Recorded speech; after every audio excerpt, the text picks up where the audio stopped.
Welcome to another edition of Storytelling on Orchard Street. I'm your host, Pete Salamita, and my guest today, we're in podcast studios of P&T Knitwear Bookstore. You can see the book right there. It's 180 Orchard Street, and it's a terrific bookstore filled with loads of books to peruse and maybe buy. There's a great cafe in the back, and they have events. You should check their calendar. But with me today in the studio is Pete Dolack. Pete is an activist, a photographer, a poet, a writer who wishes he could keep all those balls in the air, but alas, keeps dropping some of them. When he wasn't wearing his poet's hat, he is the author of the chapbook And Now, a Word from Our Sponsors, and writes about space, time travel, and the sad state of the world through satire. Pete's poetry has been published in 38 publications, including Maintenance, Poetry Bay, Sensitive Skin, Will Work for Peace, Anthology, The Blue Collar Review, Lummox, Appleseeds Anthology, and Tribes. He is the former nonfiction editor for the online literary publication Mad Hatter's Review, and when he is wearing a different hat, Pete writes the Systemic Disorder blog, Systemic Disorder blog, and is the author of the book What Do We Need Bosses For? And It's Not Over, Learning from the Socialist Experiment. Pete, welcome to the studio. Oh, thanks for being here. Oops, I had you muted. Say that again. We're off to a little fuzzy start, but I think we're good now. I think we're good. Right. We both got here early, so we got the kinks out before we got started. Or I did. Indeed. I put the kinks in there, not you. Now we'll take them out. Yes. So, we have a lot to talk about. You're a very accomplished writer, and I've had the pleasure of sharing events with you in the past.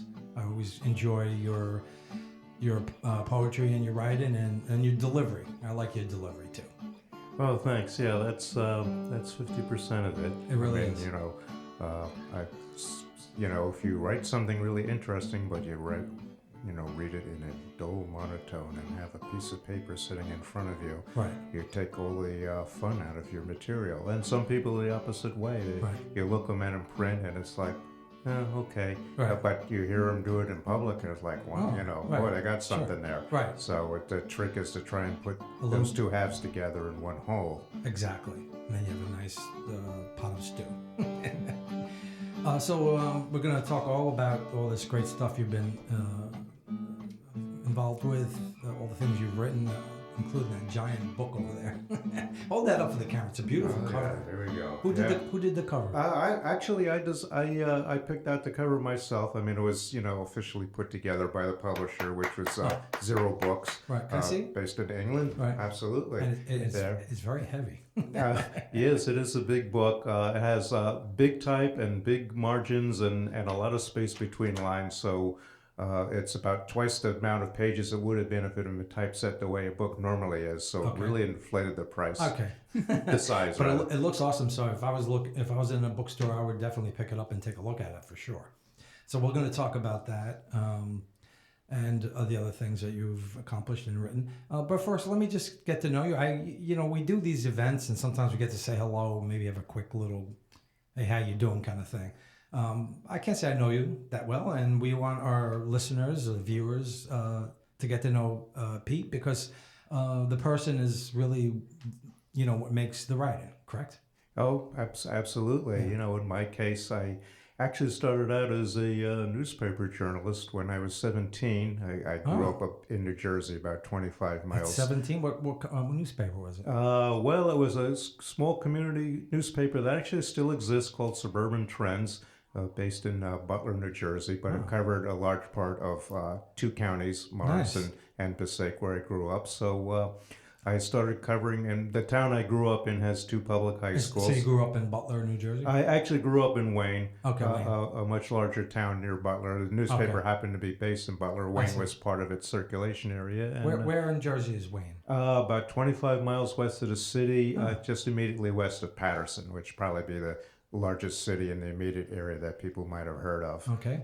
And what was your life prior to 17 and having that awesome thing that for a 17-year-old? I guess you were like senior in high school or something? I was a senior in high school, yeah. And I just got interested in, I was just interested in the world at an unusually early age, I guess, I was starting to read the newspapers by the time I was 10, 11, 12 years old already, and seemed to have a little bit of a knack for writing, and it just seemed an intriguing thing to do. And I didn't really want to, I thought about being a civil engineer, but I just didn't want to really be in an office. I want to be out doing something. Okay. And so I kind of fell into it, saw that I could do it, and then went to university. I actually went to a local university in New Jersey because it was the best journalism school in New Jersey at the time. It happened to be in my town, Wayne, and so majored in communication, became a journalism. Actually worked newspaper jobs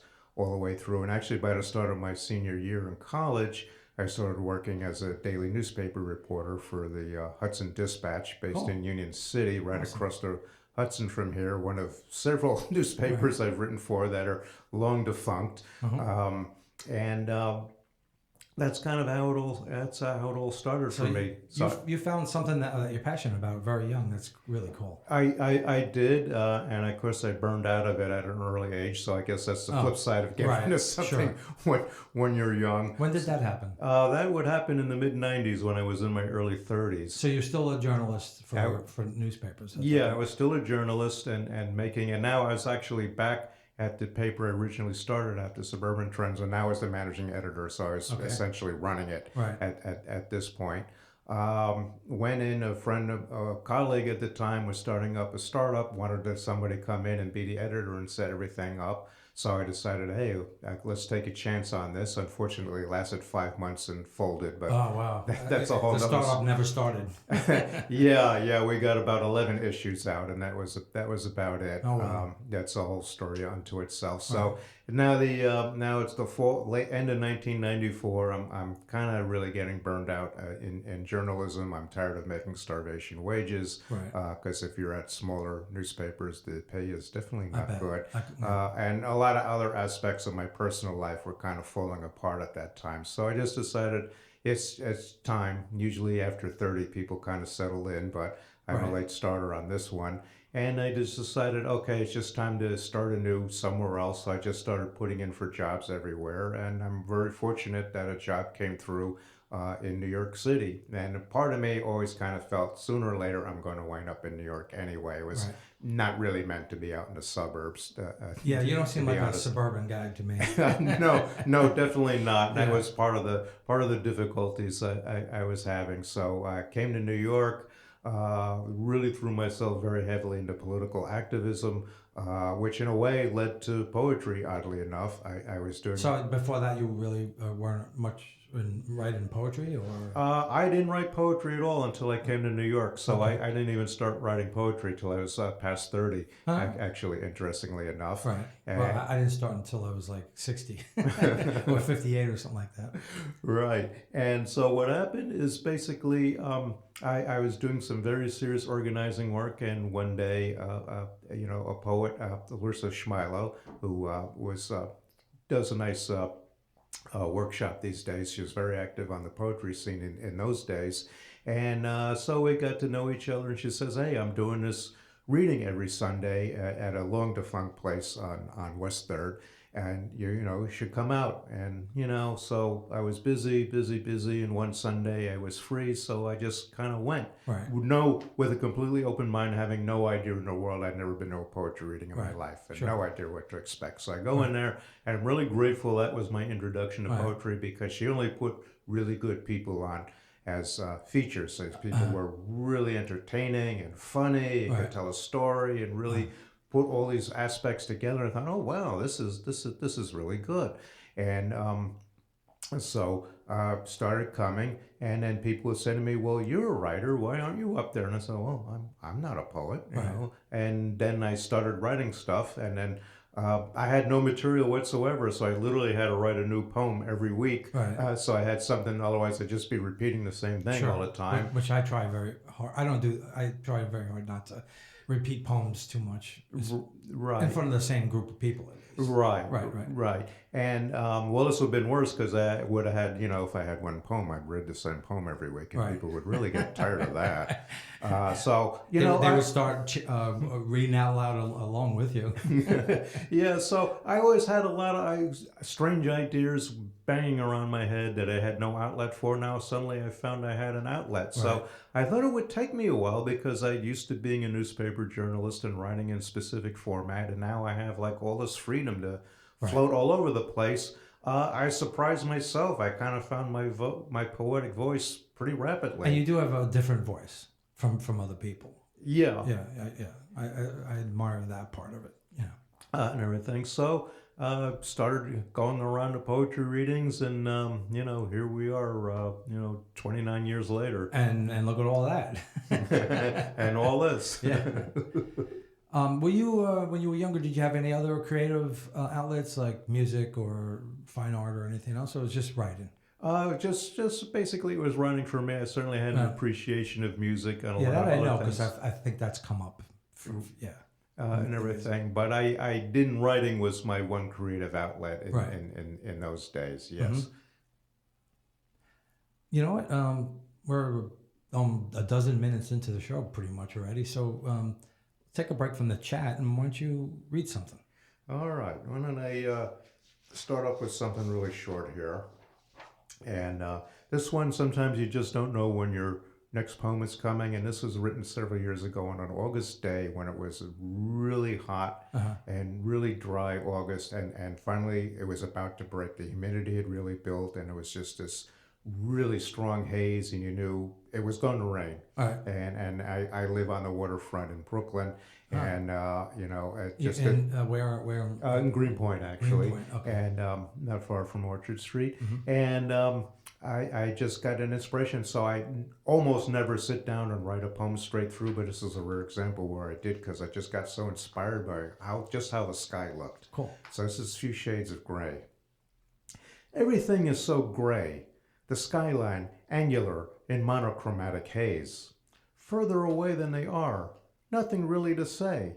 They stand mute as the color is drained. I just want to swim in the gray as if it had texture. It's here, in the aggregate, but not right here. Above, there's only an edge of orange. Even the crepuscular is strangely subdued as a narrow fan of white offering the merest respite from the gray. The silent buildings offer no respite, offer no conversation, as they are pushed further away. Perhaps they will recede below the horizon if even the shades of gray are washed out. I do not see them move in the silence. I cannot go to them. The gray expands distance, but is not a bridge. There is no texture, just filled space. I wait for the rain to paint with color. Awesome. I love that. Has it been published? That one hasn't yet. Okay. Thinking about But if there's someone watching who would like to publish it. Okay. I love that because, typically people, when they write about the atmosphere, they talk about blue skies and clouds and, which can be obviously be beautiful, or sunsets. But I love that you found beauty in the lack of that, right? Yes, it was just very stark. Everything was gray. You could barely see the buildings of Manhattan on the other side of the East River, and just the humidity was just hanging. It hadn't rained in weeks, and it had been very, very hot. And this was the day it was finally going to break, and it did. When it came, it just absolutely poured. Not long after I ran home to write that, but it was just such a dramatic weather phenomenon. Right. Everything was gray, and that in itself was very dramatic. At least as it came to me. Well, you captured that. Did you take a picture of it? Unfortunately, I didn't have my camera with too me. bad. Because you say you're a photographer. Photographer for pleasure, or have you do photography that gets published, or use it in your the books that you do? Or... Well, in this book, which is a group effort from several years ago, I do have some of my I do some. I have my photography in that, but generally I do it for pleasure. Sure. I do for what I do for photography is really different from my writing because what I do is what I like to call landscape abstract. Okay. So I used to shoot the waterfront in Brooklyn a lot, and then when I go away, I've been to a lot of very obscure national parks and other scenic places all over the country there, and I always take my camera with me.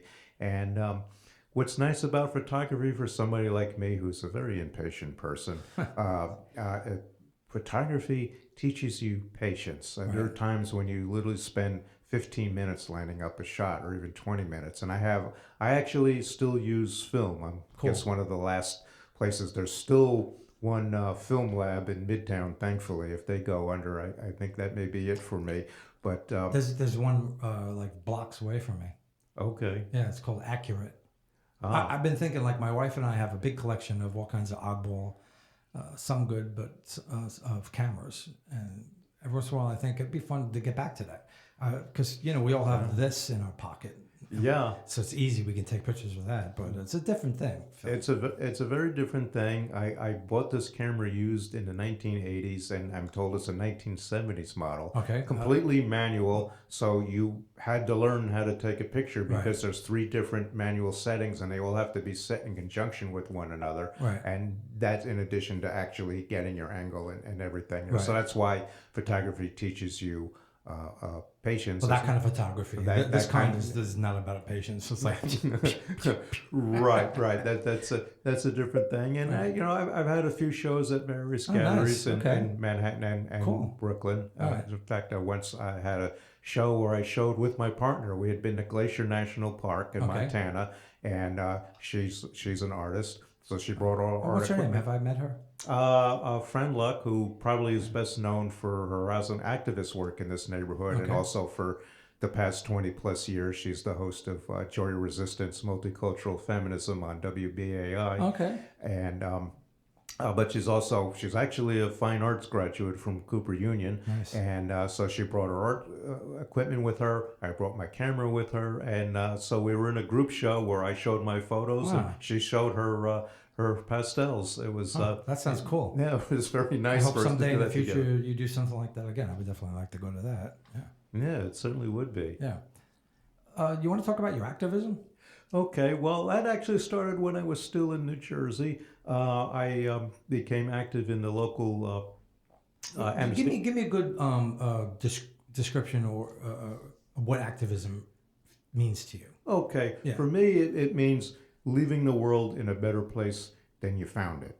Okay, so my work has been, and as an activist, I've been in a number of groups over a number of years, as in human rights work, environmental work, anti-fascist work, and issues related to those. So Amnesty International was my start when I still lived in New Jersey. The Bergen County chapter was particularly strong and active, and eventually became the coordinator of that.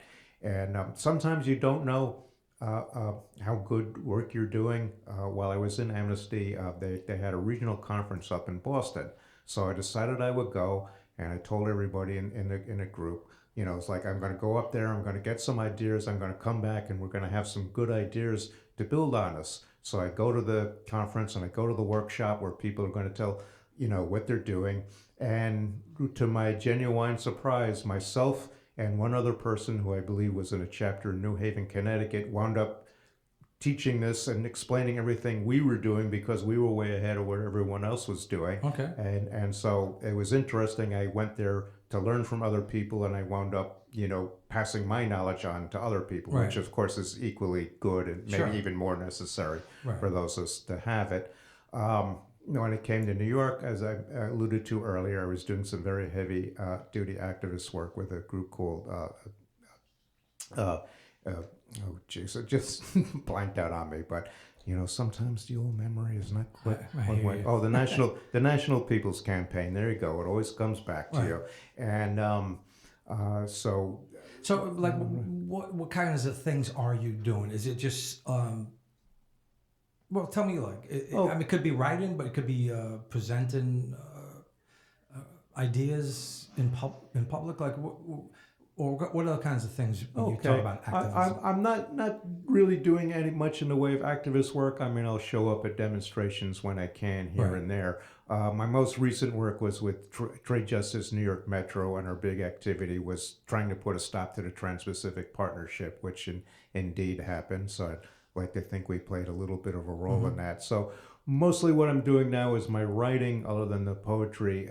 My writing is, I really look at it as an extension of my activism. So Okay. the work that I do is based, the books and also the writing I do, which is on my blog, Systemic Disorder. I'm also the labor and economic columnist for Counterpunch. I'm regularly published on ZNet, and I pop up on various other places Okay. here and there.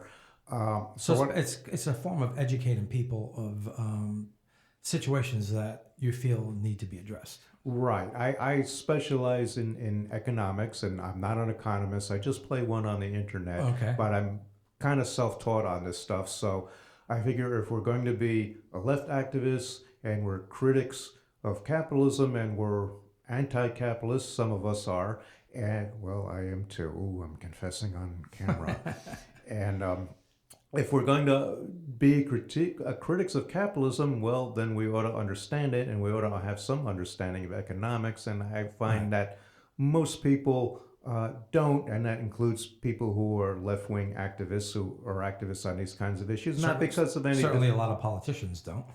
Right. In this case, not because of any deficiency. I mean, we have jobs to go to, we have families, we have a social life, we have lots of other things. There's only so many hours in a day and a week that we can devote to these kinds of things. So I kind of decided, well, I've developed some expertise in this area. I have enough understanding of how to research, to build on this. So I decided to kind of make this my specialty. So I started doing, the blog writing about 12 years ago, and for the first 4 years, I did it weekly, every Wednesday, no matter what. I published something, and then it just got to be too much. So now it's maybe about once a month. Right. That's about all I can manage. But that's what I like to do. And, if I'm doing something to help educate and understand people, and, to be honest, conspiracy theories are not the sole realm of the right wing. They may be more prone to it than other folks. But, There's definitely.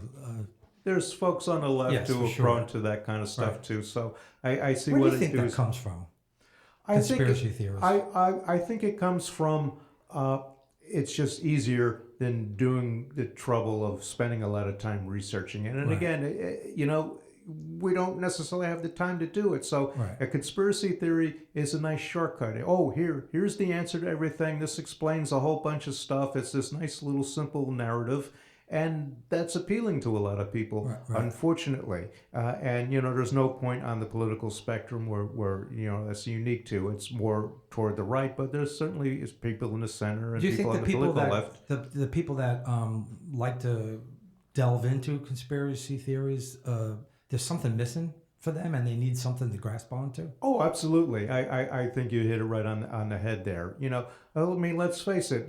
How well is this world working for people? We're working harder than ever. We're working lots of hours. Our pay isn't keeping up with our expenses, especially if you have New York City rent to pay. And with the inflation, food has gotten much more expensive. And you work hard, you go to your job, you do what you have to do to survive, and yet you're falling more and more behind. Why is this happening to me? Well, the answer is complex and difficult, but understandable. And so somebody's, and here that's where people on the right say, oh, look, it's those immigrants over there. They want to take everything away from you. Oh, that's the reason, huh? And, on the left, the conspiracy theories would be something different.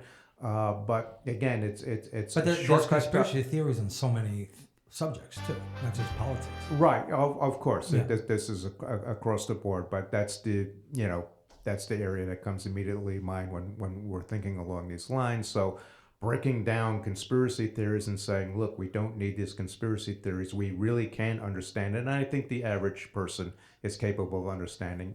Economics is always presented as this very arcane thing that only a few mystical people with priest-like powers can possibly understand. And that's the way they want it because they don't want people to understand. But any reasonably intelligent person can understand this. And that's what I try to do is take this mystical kind of stuff and breaking it down into everyday language and say, yeah, you can understand this, and people can. Yeah, I mean, I've even seen conspiracy theorists on like all the musicians that died young. They didn't die from drugs. They were murdered. Yeah. So we can go. The conspiracy theorists can go in all kinds of directions. Yeah. Right. Yeah, I see a lot of that. I mean, for years and years, you had that with Jim Morrison, right? And Jimi Hendrix. Right, and Jimi Hendrix, and look, there's a lot of musicians. They're heavy drinkers, they're heavy drug users, and sometimes that catches up to you, and it's a tragedy. Nobody wants to see people like that go early. They had so much more to give to the world, but unfortunately, these things kind of happen. Is it also a way of taking back power? You feel powerless, but then if you have like an answer to things, then now you have power. I think it's the reverse. Okay. I think conspiracy theories make people feel powerless because of this, these almighty powers. I mean, a famous, like the left wing version of some of this stuff is, the Rothschilds and the Jewish bankers. Right, and this all powerful cabal of 3 Jewish families control everything, and there's other versions that aren't anti-Semitic like that, but still, this small little cabal of this or that, the Trilateral Commission or whatever they want to conjure up, and they control everything, and they pull all these strings, and they can make the economy grow, and then they want to have a recession, so they crash the economy intentionally because they can profit off that. That's what makes people feel powerless. And that's part of the problem and part of why I push back so hard against conspiracy theories. Because if we actually understand how the world works and then organize to do something about those conditions, whether we're trying to ameliorate it or we're trying to completely overturn things and really change things dramatically, we have the power to do that. But we only have the power to do that if we understand how things work and that believe that things actually can be changed. If there's a secret cabal pulling all the wires who are untouchable, well, we might as well just give up. Right. So I want to talk about all the things you've written. There's 2 things he listed. Which one's your most recent? I think it's What We Need Bosses For, right? Indeed. This is came out just a year ago now from Autonomedia, a publisher in Brooklyn. So I'm a local writer, published by a local publisher, and real honored. Autonomedia puts out a lot of wonderful titles there, and it's basically this little small outfit, almost a 1-person outfit, and they pump out all these titles here. It's a pretty amazing thing, and again, this is an extension of my activist work. What I wanted to do is write about some of the experiments that various countries took when they're trying to go beyond capitalism, whether it was some kind of really strong reform or they're going, building to, some form of socialism, or at least socialism as they understood it. Socialism is not simply one thing. And what were they doing, and what happened to them, and what went wrong in some of these cases. And all these kind of countries are so demonized. So for instance, Venezuela, which actually I just wrote about this week with the election that recently happened there. And you wrote an article for well, it's up on my systemic disorder blog, and it'll be up on Counterpunch shortly, and perhaps some other places as well. And so Venezuela is one of the places I talk about. There's also cooperatives in Cuba, where Cuban agriculture is already based on cooperatives and not on state-run farms, and now they're taking their services and light industry and converting all their state enterprises into cooperatives. It's a very interesting experiment, talking about what's going on in Rojava, the part of northern Syria where the ethnic Kurds are trying to build an entire new society built completely on cooperatives, and where women's liberation and women's equality is absolutely central to that. So those are the ongoing ones, and then I have 3 past ones: Chile under Salvador Allende, what was going on there, and then workers' control in Czechoslovakia during the Prague Spring. It's certainly a tragic story. You got all that in that book? Yes, and also Yugoslavia as well during worker self-management. There. How long did it take you to write that? This one took me a couple of years to write. My first book actually took me 5, and my current book I'm 2 years in and still haven't written anything yet. That one's, I estimated 4 years, but I think that may prove to be an underestimate. Right. What would you like to see happen in this country? Because I don't. I think a lot of people would feel like the system, isn't really working fair for everybody. Yeah. But everybody's afraid when they, the word socialism or communism gets thrown out by politicians. Even when little things are talked about that might benefit people. So how does that, how do we work against that? I mean, how do we change the system here that is, is said to be fair, but mostly isn't really? It isn't. No. Well, there's no shortcut, unfortunately. It's a mass organization. It's a movement of movements, to use a phrase that's becoming common and is not original with me, but I've certainly adapted it. In other words, we all work on our issues, but we learn how those issues connect to other issues, and that there's a lot of the underneath it all. They have a lot of commonality in what's the ultimate problem there. So we take all these movements, we link up together, we create the broadest possible coalition, and and work to really change things fundamentally. So the problem with reforms, like we got in the 1930s, we got in the 1960s, is that eventually, you can't stay in the street forever. You got to earn a living, you got to take care of your family, you got to take care of yourself. So you can't be in the streets forever. So in this system that we're in, yes, you can push back, you can change some things, you can get reforms, even quite meaningful reforms, as we did in the 30s and 60s. But when the movement dies down, we go back to our regular lives, people aren't in the streets anymore, they all start getting taken back. Right. And that's the problem. Like, how do we get around that? And then the only way around that is you have to break the power of capitalists, industrialists, financiers, because they have so much money and so much wealth, and they're able to control all the levers of government, not because there's Svengali sitting there with puppets on a string, but, how do you win election? Well, you need a lot of money to win an election. Right. Who has the money to give you? Well, it's the big financiers and it's almost like the industrialists. best way to fix this is there is no money. Like if somebody wants to run for president, they get funded by the government, and they're not allowed to use outside money or something like that. I don't know. Something like that, or have a meaningful thing saying like, okay, you can have private funding, and there's a $20 limit. No one is allowed to give more than $20. Right. You have no PACs, and it should be transparent. Right, everything should be transferred. So no more of these things where, oh yeah, we've got this $5,000 or whatever the limit is. It's a few $1,000s, but you can. Fine, you give $4,000 to your candidate, and then you give $10 million to the PAC behind them. Right. Well, that's craziness. Yeah. That there's no limit to that. So this whole concept from the Citizens United decision by the Supreme Court that money is speech, and this is absolutely ridiculous. There's two ways of looking at it. There's the revolutionary way, like, okay, capitalism is hopeless. It cannot be reformed. It can only be like overturned or overthrown, and some more humane system put in there. That's the big way of looking at it. Another way would be looking at it as, well, look, our Constitution is so archaic, it's so behind the times. We need a whole new Constitution, and something that's for the modern, and then we can put in, okay, you have $20 limit and no PACs or anything. You can put $20 in, period, that's it, for all sources combined, and all kinds of other things that you might want to put in it. So that's another way of going about it. But the problem is, what if we were to have a constitutional convention? Part of the problem, the quandary that we're in right now is, well, who has the power? It's all the same people who benefit from our current system, all the people with the wealth, the industrialists and the financiers.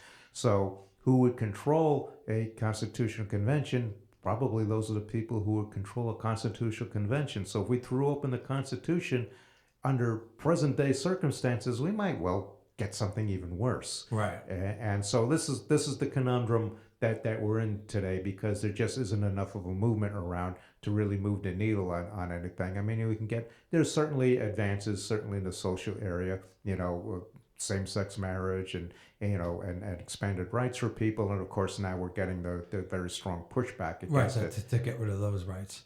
How about you read something? Well, you can read whatever you want, but do you have anything that is along the lines of your activism?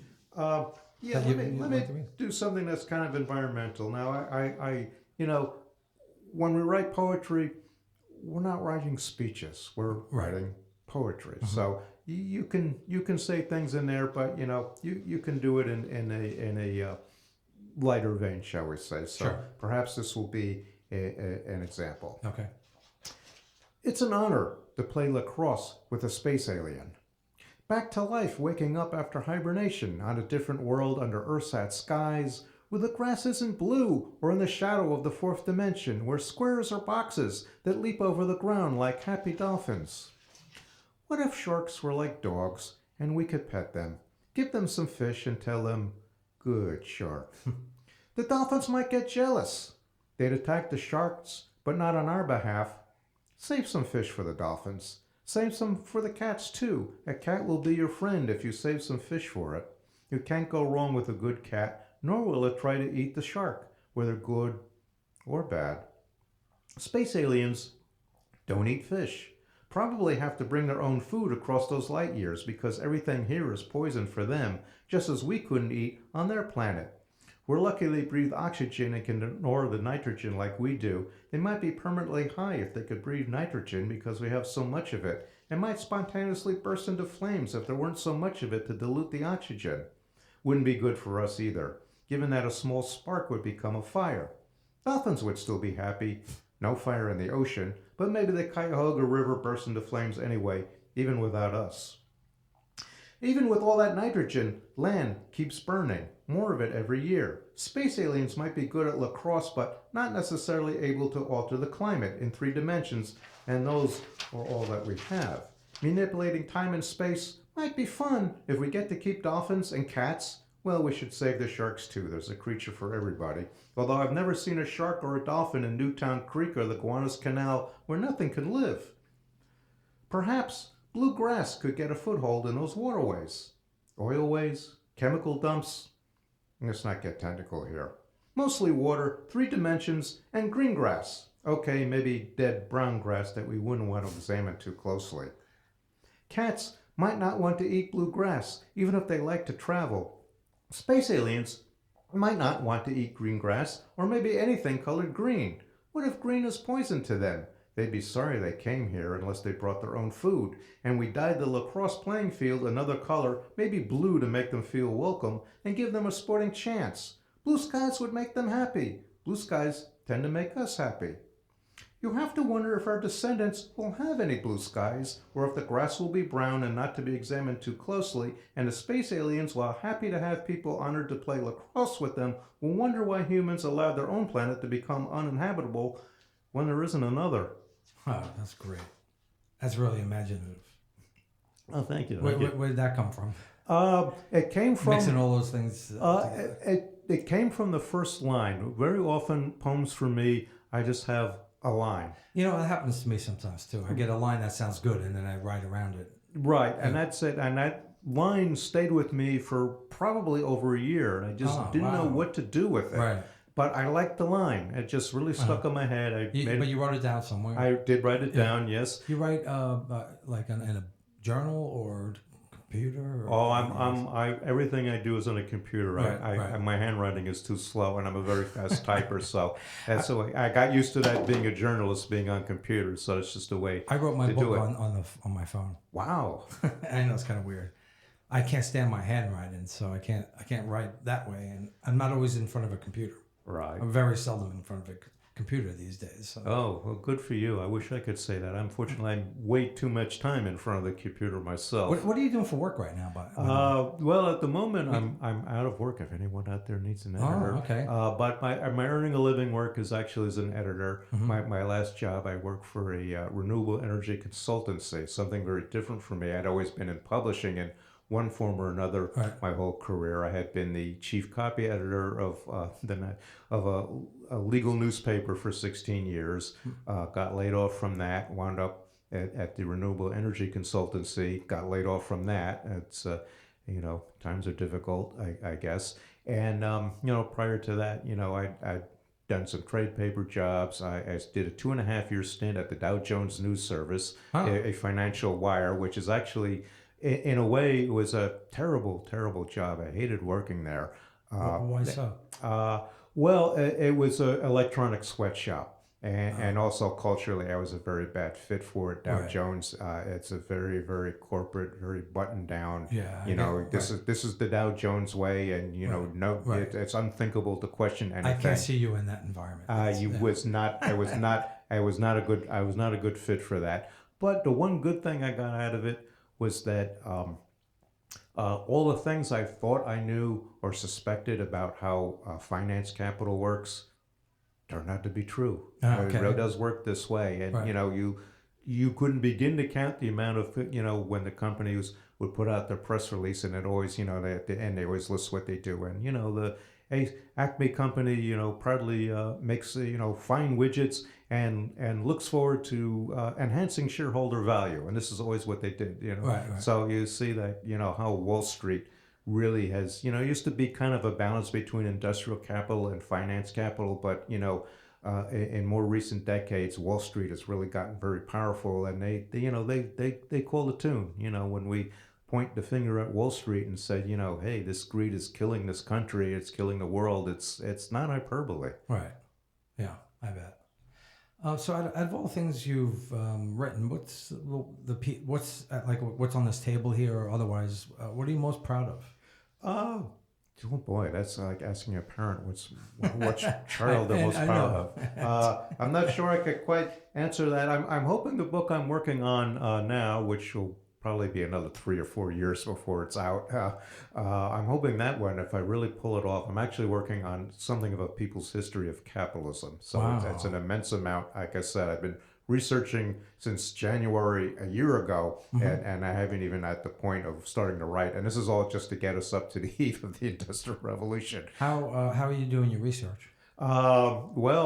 Spending a lot of days in the research library at 42nd and 5th, Right. and a lot of books that I've bought, taking some books out of the library, and dozens upon dozens of academic journal articles.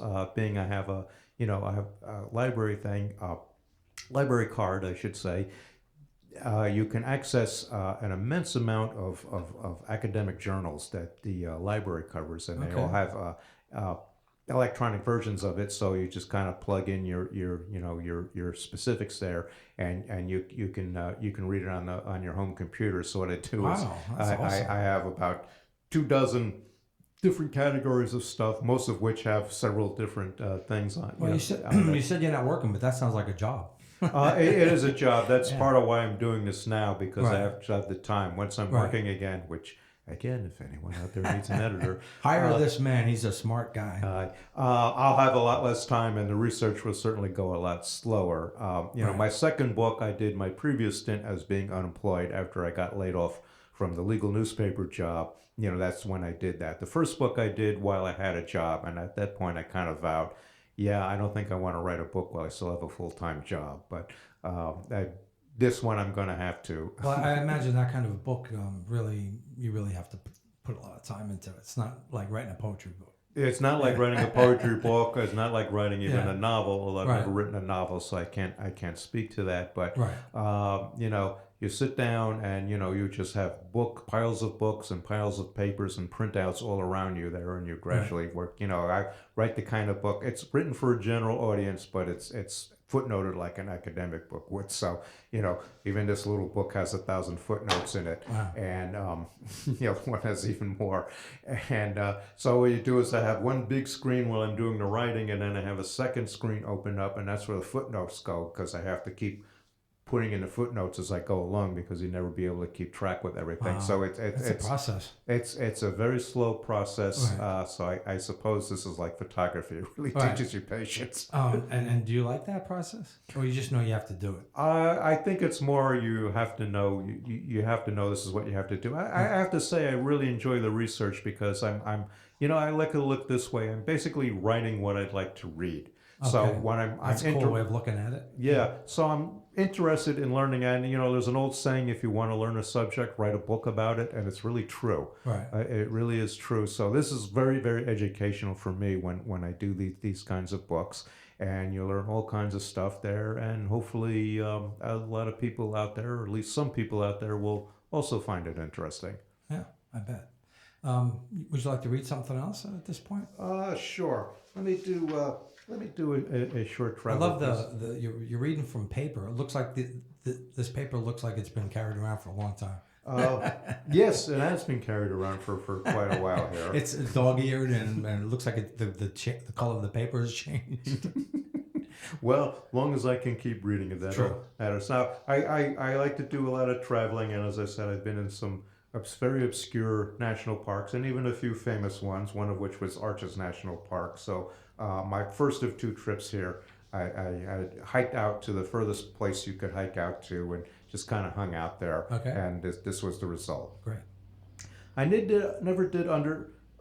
actually, it was a different. I'm thinking of a different Arches piece. So, but this is still from Arches, but it's a somewhat different topic. I never did understand the concept of bringing your house with you, although it does seem to minimize the danger of actually contacting nature. The hulking white boxes cling to parking lots, sometimes moving slowly across the red earth. Only rarely do one of the inhabitants venture outside. You'd think only an American could drive one of these bleached dinosaurs, but just as often a German tourist emerges, wishing to blend in perhaps, or maybe for 3 weeks experience being a member of the empire that thinks the world's resources is limitless. It's almost tempting to think that, surrounded by so much space until you remember there is no water except for the coffee-colored Colorado, slipping almost unnoticed through the canyons, and the next town is 50 miles to the south and it's 100 degrees just because it can. Having your couch, television, and microwave oven handy at all times must make the desert easier to take. Is television the recreation and recreational vehicle? That's great. I guess you're not a big fan of recreational. No. I on that particular trip, I flew out to Denver, rented a car, and made my way over the mountains out to Moab, Utah, which is the town by Arches and also Canyonlands National Park. And if you're ever in that part of the world, hit both of them.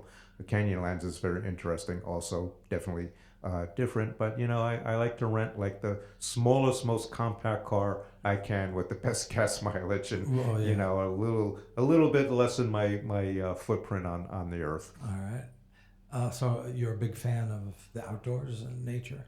Yeah, indeed I am. So a lot of my poetry comes out of that, especially the travels. Right. I used to, when I still had a car many years ago, I used to hike regularly in Harriman Park. There was a group that would hike every Sunday there. And Harriman Park is... Harriman Park, about a mile north of here. It's a big park. It straddles the border of Rockland and Orange counties. It's up on a big hill. Like Rockland County is down at a low elevation, and then there's a big rise and up on the top there, and that's where Harriman Park is. Okay. So there's all kinds of things in there, all kinds of trails. You could go months and months and never repeat yourself. Wow. And first time I went with that group, boy, I couldn't believe how fast these people were moving through the woods. Oh. But I broke myself into it, and it was a good workout. And in the summer we'd go to one of the ponds, and in the winter you'd go to one of the shelters and light a fire. In the spring and fall you'd go to a nice overlook with some nice scenery there. Right. And it was a really nice thing. There's a lot of people who did this regularly every Sunday, and it was a real nice way of getting yourself out of the house. And how often do you do it? Well, when I lived in New Jersey, I did it every Sunday pretty much, because the hikemeister was fond of saying we hike 52 Sundays a year, and he meant it. Wow. If there was more than about 4 inches of snow on the ground, it was a little too much, so I would stay home, and some people would strap on snowshoes and go out anyway. After I came to New York, I still had a car for a few years, so I was much more sporadic. Now it's pretty rare that I get to go hiking, and it is something I wish I could do a little more. But I haven't owned a car in over 20 years, and I'm in New York City. There really isn't a reason for me to have one. Right. Okay. So you're writing a book. You have any events coming up that you're going to be reading at, or that you like to talk about? Yeah, I have a couple coming up. One on September 20, I'm going to be reading for Viviana Grell. She has a really nice reading in Midtown. Right. That's the Friday night.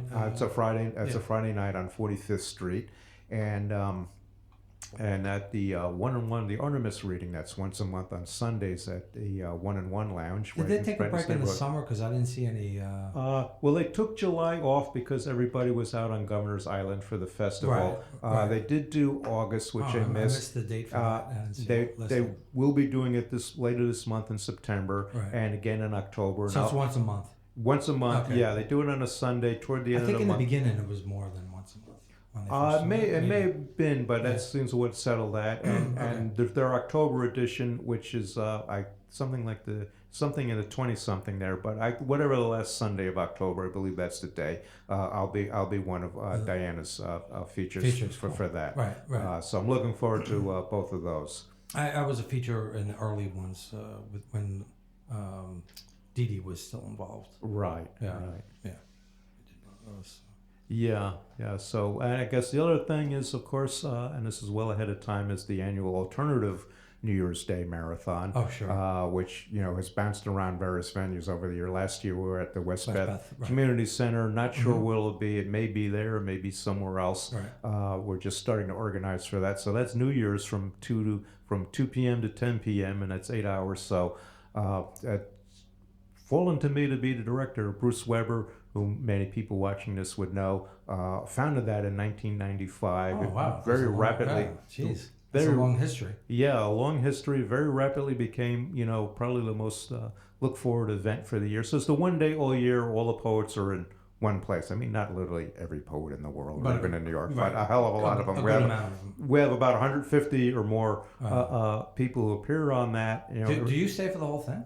I'm the lead organizer. I have to be there. Okay. All there. So Bruce. That's a long day. That's a long day. Yeah. Bruce ran it for about 20 years, and I was one of several people who helped him out over the years. Okay. And then when he moved upstate, he wanted to keep it going, and those of us working on it wanted to keep it going. I think you invited me last year, but unfortunately I worked on New Year's Day. Oh, well, I hope you can make it this year, because we'll certainly be inviting you. It depends on what day of the week. I work in a cafe, and we don't get the holidays off except Christmas. Well, so it depends on what day your shift works. Okay. Well, we'll certainly be extending you an invitation, okay, so I hope cool. you can make it this year. That's right. Now I do have a recollection of you letting us know. So anyway, Bruce moved upstate. People wanted to keep it going. The people who go to it wanted to keep it going. So somebody had to take it over, and I'm the one that fate has decreed to keep it going. Do you enjoy being an organizer? I do, because I've done so much organizing and political activism work, so I kind of had like the skills that I could transfer over, to do that. And I did a lot of responsibility with it when Bruce was running it. Anyway, he ran it really well. I mean, it's a real credit to him that to build something like that. As somebody who does something like that for that long, you got to tip your hat. Oh, absolutely. Right. And I've been to every one of them except the first one. That was right before I came to New York, late January of 1995. Okay. So, and New Year's Day '96, I had just become active as a poet. Right. Went in as an open, and then was an invitee from '97 and pretty much every year on. And then I've been involved in it since 2000. After the '99 one, they said he and his wife Joanne Pagano ran it themselves for the first few years, and I don't know how on earth he could have done that by himself like that, or the two of them. Yeah. So after the '99 event, he said, "Look, if we want, we really need help. So I'd like to ask for volunteers." So I put my hand up, and some other people like Madeline Artenberg, who's been around just about as long as I have working with that, started working with it, and after all these years, we're still doing it. Awesome, good for you. So usually I read one poem in the course of the show. So if you don't mind, I'll do that. And then we'll wrap up by making sure that you've said what you wanted to say here. This one's called Mourn Again. What makes someone pull the trigger in a room filled with students just trying to get educated? Or pull out a knife and stab someone in a crowded city plaza? Or push a commuter on the tracks with a train pulling into the station? Senseless violence. Is there any other? Pointless. There is no point, but there is consequence. Lives of loved ones devastated, a nation numbed to the news, the grieving mom and dad expecting their daughter home from school, or a bride waiting for her big day. A child who doesn't yet understand life is forever changed. Blood on the ground cleaned up by professionals who wish they weren't needed. The story gets posted, outrage ensues, speeches are made, we have to do better. Until the next time, the cycle continues and we all mourn again. That was in light of the high school shooting. Yeah, to the point. To Yeah. the point. Unfortunately, it has to be said far too many times. Yep. What have we not covered?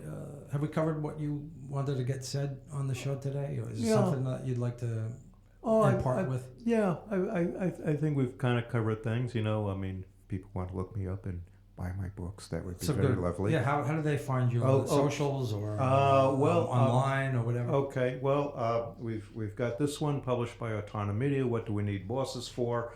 And that's available on the Autonomy Media website. Their distributor is PM Press. Okay. Themselves a very fine publisher. It's not over. Learning from a Social Experiment, 0 books, and you can get that from fine bookstores everywhere through various websites there. And my poetry chapbooks, you can get from me. Okay. And how would they find you? Okay, you can find me. Probably the best place to find me would be on my blog, which is Systemic Disorder, and the address for that is systemicdisorder.wordpress.com. And you can send me a message through that, or if you go on to the About page, I have my email address there, and you can just shoot me an email, and I'd be very happy to hear from you. Cool. So we have time for another poem. You want to read one more before we go? Sure. All right. Astronomy is another one of my interests, so this is an example coming out of that. You have a lot of interests. Makes life more interesting. Yes. Okay, Big Bang is the title of this one. If there wasn't a universe, it'd be boring. Nothing. Just nothing. If there wasn't a Big Bang, there wouldn't be anything to do. Just a point packed so tight you couldn't see, nowhere to go. The other side of the point wouldn't be any different. Someday the Big Bang might come. That's what the physicists would say. And then it would be different. Until then, you'd have to wait. If there wasn't a multiverse, there wouldn't even be a point waiting to explode, or a universe, or anything. Nothing. It would be so boring. No matter, no stars, no planets, no cities, nothing. That's a great way to end. Well, Pete, you've been a great guest. You're a very interesting person. And I've learned a lot from listening to you today. I'm sure my viewers and listeners would say the same. So thank you for taking your time and joining me on Storytelling on Orchard Street. Did you want to say something about that one? All right, and you can get this through my East Waterfront Press, which is actually me, but I'm the publisher of my poetry chapbook here. And again, through my blog, you can find me. Awesome. So Pete, thanks for being such a great guest. Pete Dolack has been my guest on Storytelling on Orchard Street in the podcast studios of P&T Knitwear Bookstore. We thank you for tuning in, and we appreciate it. And Pete, I'll see you hopefully at an event soon. I'll definitely be seeing you around. Thanks so much for having me. Well, thank you.